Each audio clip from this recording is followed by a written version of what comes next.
ದರ್ಶನ್ ಪರ ವಕೀಲರು ಜಾಮೀನು ಅರ್ಜಿ ಸಲ್ಲಿಸೋದಕ್ಕೆ ತಯಾರಾಗಿದ್ದಾರೆ. ಅವರ ಕೈಗಳಿಗೆ ಚಾರ್ಜ್ ಶೀಟ್ ಸಲ್ಲಿಕೆಯಾಗಿದೆ. 3991 ಪೇಜು, ಪೇಜ್ ಬೈ ಪೇಜ್ ಓದಬೇಕು. ಚಾರ್ಜ್ ಶೀಟ್ನಲ್ಲಿರುವ ಲೂಪ್ ಹೋಲ್ಗಳನ್ನು ಹುಡುಕಬೇಕು. ನೋಡಿ, ಇಂತಿಂಥ ಕಾರಣಕ್ಕಾಗಿ ದರ್ಶನ್ ಅವರು ಇದು ಕೃತ್ಯವನ್ನು ಎಸಗಿದ್ದಾರೆ ಅನ್ನೋದನ್ನು ಹೇಳೋದಕ್ಕಾಗೋದಿಲ್ಲ. ಆದ್ದರಿಂದ ವಿಚಾರಣೆ ನಡೆಯೋ ತನಕ ಹೊರಗಡೆ ಬಿಡಿ, ನ್ಯಾಯಾಲಯ ವಿಧಿಸುವ ಪ್ರತಿಕರಾರನ್ನು ನಮ್ಮ ಕ್ಲೈಂಟ್ ಪಾಲಿಸ್ತಾರೆ ಅಂತ ಜಾಮೀನು ಅರ್ಜಿಯನ್ನು ಸಲ್ಲಿಸ್ತಾರೆ. ಅದಕ್ಕೆ special public prosecutor Prasanna Kumar ಇದ್ದಾರೆ. ಅವರು ಆಬ್ಜೆಕ್ಷನ್ಸ್ ಹಾಕ್ತಾರೆ. ಇದರಲ್ಲಿ ಚಾರ್ಜ್ ಶೀಟಿನ ಡಿಟೇಲಾಗಿ ಓದಿದ ನಂತರ ದರ್ಶನ್ ಪರ ವಕೀಲರು ಸಲ್ಲಿಸುವಂಥ ಅರ್ಜಿ ಅದು. ಈಗಾಗಲೇ ಒಂದು ಮನವಿ ಏನಿದೆ ಅಂದರೆ, Darshan is not a common man. ಒಬ್ಬ ಸೆಲೆಬ್ರಿಟಿ ಆಗಿದ್ದವ್ರು ಎಲ್ಲೋ ಹೋಗಿ ತಲೆಮರೆಸ್ಕೊಂಡು ಬಿಡ್ತಾರೆ. ಹಾಗೆಲ್ಲ ಹೇಳೋದಕ್ಕಾಗೋದಿಲ್ಲ.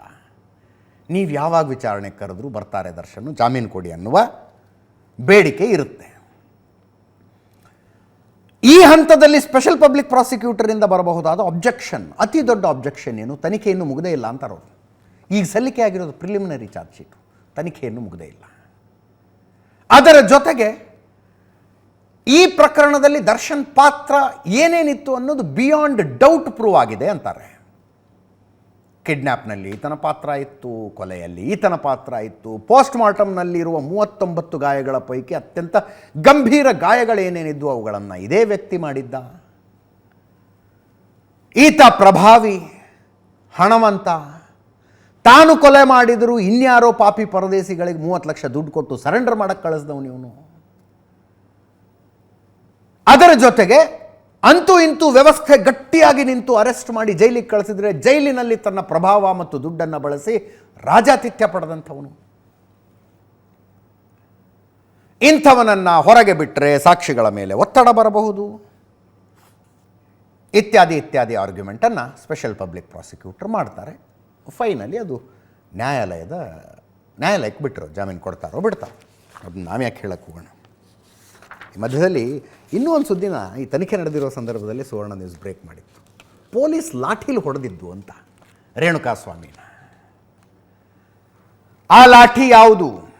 ದರ್ಶನ್ ಬರ್ಡೇಗೆ ಅಭಿಮಾನಿಗಳ ದಂಡು ಸೇರುತ್ತಲ್ಲ ಮನೆ ಮುಂದೆ, ಅವ್ರನ್ನ ಕಂಟ್ರೋಲ್ ಮಾಡೋದಕ್ಕೆ ಅಂತ ಪೊಲೀಸರು ಹೋಗಿರ್ತಾರೆ. ಒಬ್ಬ ಪೊಲೀಸಲ್ಲಿ ಲಾಠಿ ಮರೆತು ಹೋಗಿದ್ರು, ಕಾನ್ಸ್ಟೇಬಲ್.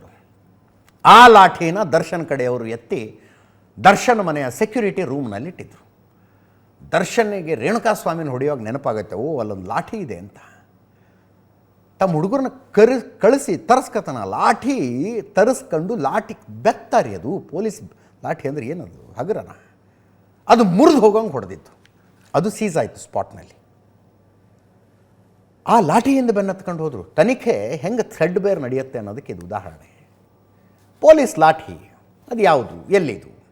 ಫೈನಲಿ ಹುಡುಕೊಂಡು ಹೋದರೆ ರಾಜರಾಜೇಶ್ವರಿ ನಗರ ಸ್ಟೇಷನ್ನಿನ ಕಾನ್ಸ್ಟೇಬಲ್ ರವೀಂದ್ರ ಅನ್ನೋನು ಮರ್ತೋಗಿದ್ದ ಲಾಠಿ ಅದು.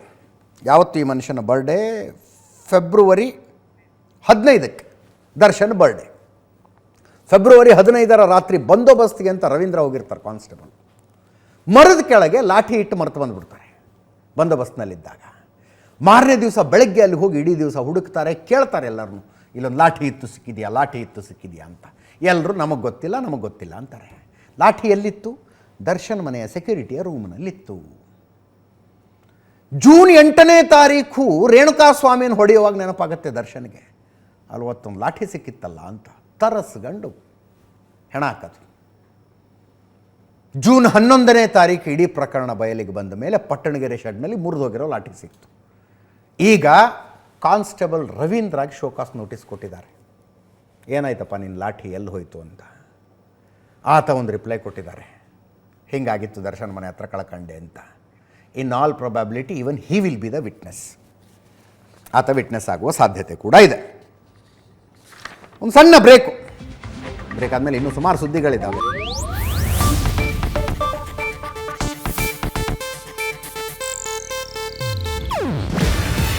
ಇದು ಏಷ್ಯಾನೆಟ್ ನ್ಯೂಸ್ ನೆಟ್ವರ್ಕ್ ಪ್ರಸ್ತುತಿ. ನೀವು ನೋಡ್ತಿದ್ದೀರಾ ಏಷ್ಯಾನೆಟ್ ಸುವರ್ಣ ನ್ಯೂಸ್.